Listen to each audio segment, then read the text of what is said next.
Les amis, j'espère que vous allez bien. 13 mai 2025. La saison n'est pas encore terminée. Il reste 3 matchs pour le FC Barcelone, 3 matchs de Liga. Et on sait déjà qu'après ces 3 matchs-là, on va arriver à une période de l'année. Forcément le mercato. D'abord, évidemment, la Ligue des Nations, des petits matchs par-ci par-là, la Coupe du Monde des clubs. Mais le mercato, là, on est au mois de mai. À la mi-mai, donc les rumeurs qui vont arriver vont être de plus en plus concrètes. Que ce soit pour le Barça, mais aussi pour tous les clubs à la fin de la saison. Par définition, même quand elle n'est pas encore terminée, tu fais le bilan, ce qui a été, ce qui n'a pas été, par rapport à ton club, ton effectif, les manquements, pour aller chercher tes objectifs. Donc là, côté Barça, on sait un petit peu ce qui se passe. On sait qu'on a un effectif beaucoup trop léger à améliorer. Mais je pense que vous sentez comme moi que depuis quelques jours, là, une semaine, 10 jours à peu près, début mai en fait, il y a vraiment beaucoup plus de rumeurs, d'officialisation, de départ, d'arrivée pour tous les clubs d'Europe. Et ça n'a pas manqué pour le Barça aujourd'hui. J'en ai parlé. Si vous me suivez sur cette chaîne depuis un petit moment, on en a parlé en janvier dernier à la fin du mercato d'hiver pour commencer un petit peu à anticiper les éventuels départs concernant l'effectif du Barça. J'avais donné 5 noms, rappelez-vous bien. 5 joueurs du Barça que je voyais potentiellement, possiblement quitter le FC Barcelone cet été. Mais ça, c'était en janvier, en fonction de la saison du Barça. Si le Barça allait chercher une Liga, voire une LDC, voire le quadruplé.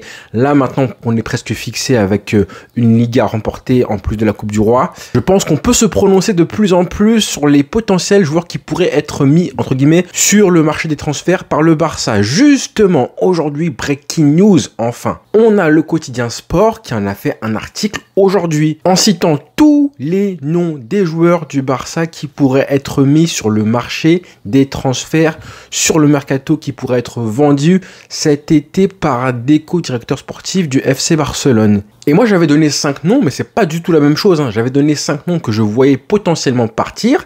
Des joueurs qui pourraient décider de quitter, qui voudraient quitter le club à l'été 2025. Mais là, c'est pas la même chose. L'article de Sport parle des joueurs pour qui le club pourrait être à l'écoute d'offres venant d'autres clubs, ce qui est complètement différent. En citant les noms suivants, et là où ça devient intéressant, c'est évidemment les noms suivants. Écoutez, les amis, il y en a pas mal. Ça, c'est vraiment choquant. À savoir Iñaki Peña, Ronald Araujo, Hector Fort, Fermín López, Gavi Paez, Frenkie de Jong en cas de non-prolongation, c'est bien écrit entre parenthèses, Pablo Torre, Pau Victor et Ansu Fati.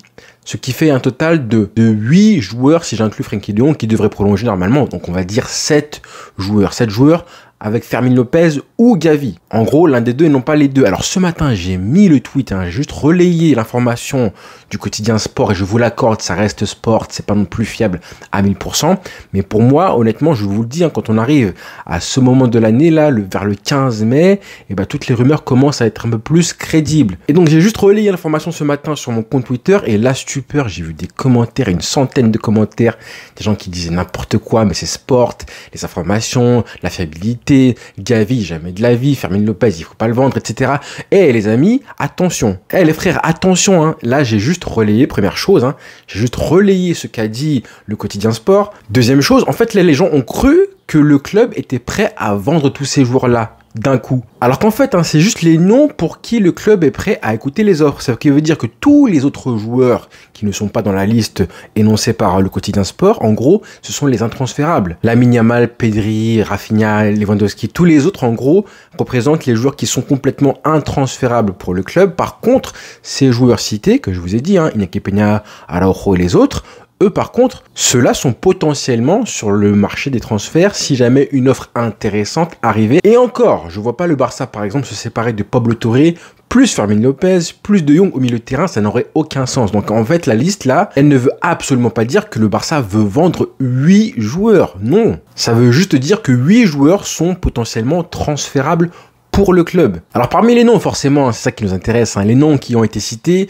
Bon, Iñaki Peña, pas de surprise, on en avait parlé. Moi-même, je vous ai dit que forcément, en ayant perdu son statut de numéro 1, on savait qu'il allait partir normalement l'été prochain. En plus, il s'est embrouillé avec Andy Flick. Araujo, lui, justement, on savait que, et je l'avais prédit, que s'il y avait un joueur qu'il fallait vendre au prix fort, c'est lui, grâce à son âge, le fait qu'il a une grosse cote, énorme valeur marchande et que beaucoup de clubs, énormément de clubs, dont des gros clubs européens, dont le Bayern, la Juventus le veulent, lui là. Alors ensuite Hector Fort, lui pas trop surpris par rapport à ce qu'il a montré récemment. Honnêtement, on a été un petit peu tous déçus, je pense, par ses performances en l'absence de Koundé. Firmine ou Gavi. Et bah là par contre, hein, ça me fait rigoler parce que quand j'ai fait la vidéo en janvier dernier, pour ceux qui s'en rappellent, hein, j'étais tellement critiqué, on m'a dit Charrette, comment tu peux mettre Gavi parmi les potentiels départs et tout. Pareil pour Fermin Lopez, j'en ai parlé et c'était osé de ma part parce que je pense qu'il est un peu trop fort, il est tellement trop fort pour rester toute sa vie un simple remplaçant super sub au Barça. C'est mon avis. Et je pense que dans sa tête, un jour, il va y réfléchir. Peut-être pas là en 2025, mais peut-être l'année prochaine, on verra.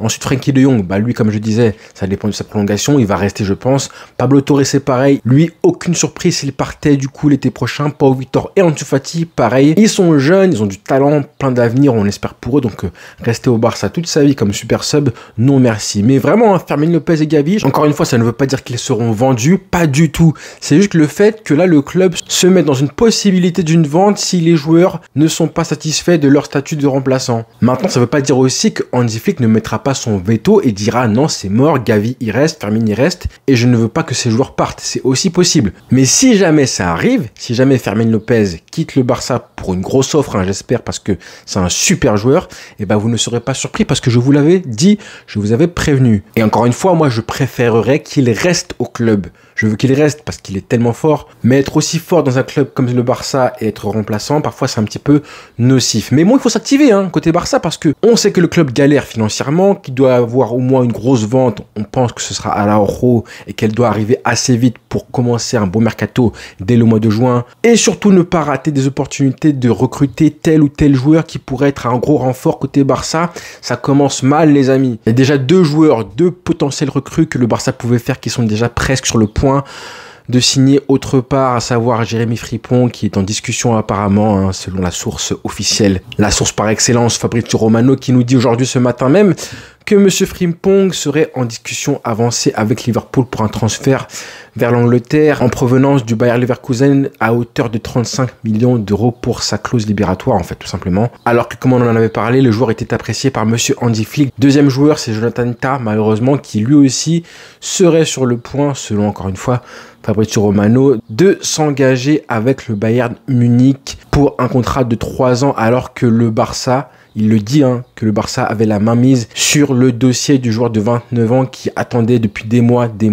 que les négociations avancent avec le club catalan, ce qui n'est jamais arrivé, malheureusement. Et voilà, que le Barça est sur le point de rater déjà une potentielle recrue. Ça m'énerve parce que je vois un petit peu les informations et je vois qu'à côté, hein, chez le rival, le Real Madrid, et bah ça s'active. Hein, ça, c'était pas...